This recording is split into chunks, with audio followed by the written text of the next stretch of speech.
E aí pessoal, estamos de volta com mais uma videoaula, dessa vez transformação de tensão no plano, mas vamos tratar o assunto convenção de sinais, ok?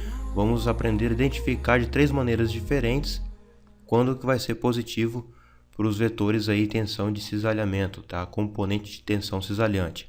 Vamos ver então como que fica? Como eu comentei em alguns exercícios anteriores sobre transformação de tensão no plano, né, que haviam 3 maneiras diferentes de identificar esse sinal positivo, então estou trazendo hoje aqui essas 3 maneiras diferentes, ok? E aí, as 3 são válidas, tá bom? Você vai ver qual você vai se adaptar mais e pode levar essa forma aí para sempre com você, tá? Por que que é importante, né? Que eu estou passando essas 3 maneiras? Porque sempre, de acordo com a memória de cada um, né, às vezes se adapta mais com uma maneira ou outra, ligando aí alguma coisa do dia a dia, né, pode facilitar mais. Ok, vamos lá então. A primeira maneira, né, onde eu escrevi horizontal horário. O que que quer dizer isso daí? Bom, partindo da ideia que nós temos o nosso elemento analisado, o nosso ponto analisado, né, nosso elemento infinitesimal, nós temos as componentes de tensão nele, que são esses vetores aí, cada vetor expressa uma componente de tensão, nós bem sabemos isso. Esse modelo desenhado que nós estamos vendo aqui, ele expressa todas as condições para que sejam positivos, tá? Por exemplo, quando nós falarmos de componentes de tensões normais, né, no caso σx e σy, sempre vai ser positivo quando esses vetores, essas componentes, né, estiverem saindo do elemento. Podemos ver aqui que em todos os 4 lados, ó, ou seja, nos 2 eixos x e y, essas componentes estão saindo, que significa dizer que estão tracionando, né, o elemento em relação a esse ponto aí.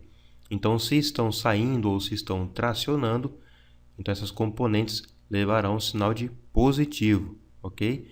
Logo, se for o contrário, né, estiverem comprimindo ou chegando, aí vai ser negativo, né? Mas para esse caso aqui, nós estamos enxergando justamente as componentes em seu estado positivo, ok? Mas até aqui a tensão normal é tranquilo, né? Não existe nenhuma diferença, é um método único apenas.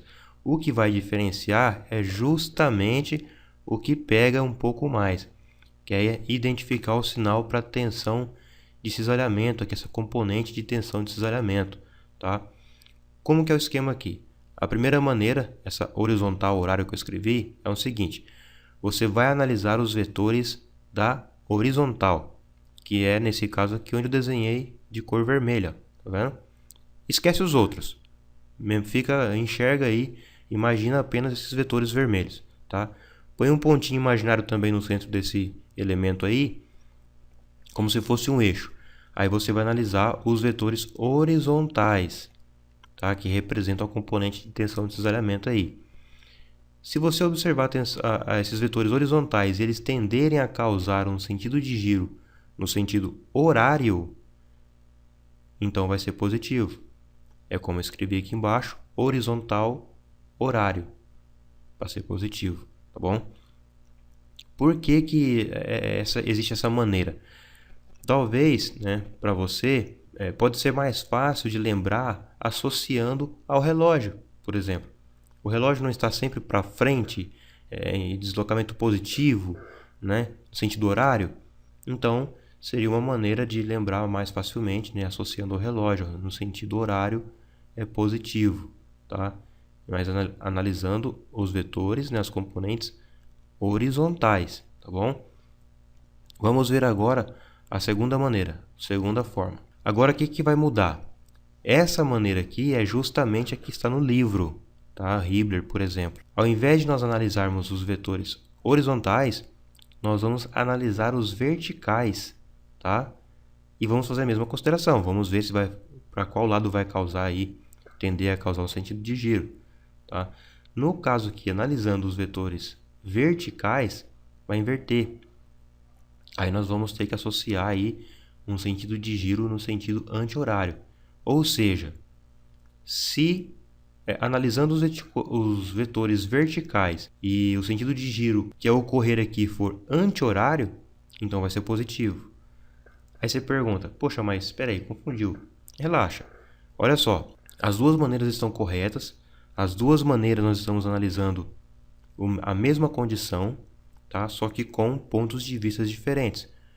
A da esquerda, a primeira, nós estamos tentando criar aí uma associação cognitiva com o relógio, né? Se você analisar os vetores horizontais e ele causar um sentido horário, né, que lembra o relógio, então é positivo. Ah, mas assim eu não consigo lembrar, me confunde. Ok, tem a segunda alternativa. Analisa os vetores verticais, tá? E vai causar um sentido de giro anti-horário para ser positivo, é de acordo com como está no livro. A terceira opção é o seguinte, é mais para quem tem memória aí, aquela memória fotográfica, né? Tem mais facilidade de memorizar ou de lembrar alguma coisa quando associa a uma imagem. Se você tem memória fotográfica, provavelmente só de ter olhado aqui essas imagens, esse modelo aqui já está fixo na sua memória, você não vai esquecer mais. Então é simples, eu escrevi até aqui embaixo, ó, direita em cima. Ou seja, o encontro dos vetores, podem reparar que em todos os casos, ó, dá positivo quando os vetores se encontram na direita em cima do quadrado, ó. Tá vendo? Do lado direito, na parte de cima. Então, pensando nisso, nós traçamos aí uma reta, né, nesse sentido aí, ó, que é justamente, né, interligando onde elas se encontram, tá vendo? Então, se encontrou na direita em cima, é positivo, tá? É simples. Bom, essas três maneiras, pessoal, não existe qual é a correta, aliás, qual é a única de se usar. As três são corretas, né? São artifícios que são desenvolvidos para que a gente busque uma melhor maneira de memorizar a convenção de sinais, né? Fica chato, coloca no livro lá daquele jeito, ó, decora que é isso aqui. A gente tem que tentar associar aí a algumas coisas do cotidiano, como por exemplo a primeira maneira, tentar criar uma ligação cognitiva com o relógio. A segunda maneira, uma ligação com o complemento de cálculo, que é o círculo de Moore e as convenções que se usam lá também, né? E a terceira, aí para quem tem facilidade maior com a memória fotográfica, tá bom? Então, para finalizar, vamos fechar aqui um reprise rapidão. Se analisarmos o vetor horizontal e causar um sentido de giro no sentido horário, é positivo. Ah, mas e se eu quiser analisar igual lá no livro, o vetor vertical? Ok. Se ele causar um sentido de giro no sentido anti-horário, é positivo. Ah, mas ó, não me dei bem com nenhuma dessas duas maneiras aí.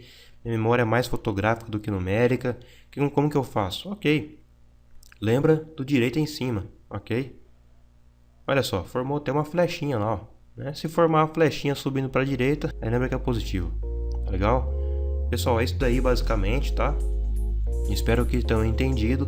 Qualquer coisa deixa sua dúvida aí no comentário. Eu quero deixar aí, em nome do Bom Estudo, um abraço para o Clóvis Jesus Filho, tá? Que deu de presente aí para o Bom Estudo um caderno, mas não é um caderno simples como qualquer que a gente conhece. É um caderno que as folhas são plastificadas, tá? Isso daí está sendo bastante útil, inclusive essa videoaula foi feita com esse caderno. Então é bastante legal que dá para você escrever e ao invés de rasgar a folha e jogar fora, gerar lixo, eu posso simplesmente apagar as escritas, né, e escrever novamente. Então, Clóvis, em nome do Bom Estudo, obrigado aí, um abraço a você, um abraço a todos e bom estudo.